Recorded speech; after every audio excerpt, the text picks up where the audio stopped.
जय महाराष्ट्र. आई केंद्रीय मंत्री आणि आजोबा अनेकदा मंत्री असलेली ती मुलगी जर या महाराष्ट्रामध्ये सुरक्षित नाहीये, प्रकरण घडून 2 दिवस होतात तरी ते मुलं त्यांना अटक केल्या जात नाही, हे दुर्दैव म्हणायला हरकत नाही.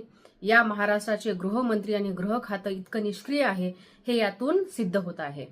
महाराष्ट्रातील लाडक्या बहिणींनो, तुम्ही लाडक्या फक्त निवडणुकीच्या वेळेला तुमचं मत मिळवण्यापुरत्याच तुम्ही लाडक्या होतात.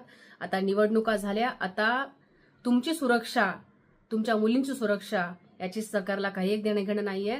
सरकार स्थापन झालेलं आहे. आता पुढील 5 वर्ष फक्त सत्तेचा मलिदा खाण्यामध्ये हे सत्ताधारी व्यस्त असणार आहेत. त्यामुळे तुम्हाला तुमचं आणि तुमच्या मुलींचं रक्षण हे स्वतः करायचं आहे, कोणावरतीही अवलंबून राहायचं नाहीये.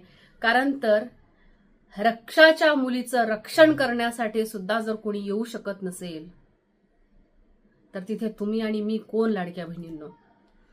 असो, या व्हिडिओच्या मार्फत माझा महाराष्ट्र राज्याच्या गृहमंत्र्यांना एक प्रश्न आहे की आता ही टवाळखोरं तुमच्या दारात आलेत, निदान आता तरी तुम्ही कायदा कठोर करणार आहात की नाही महिलांच्या सुरक्षेविषयी.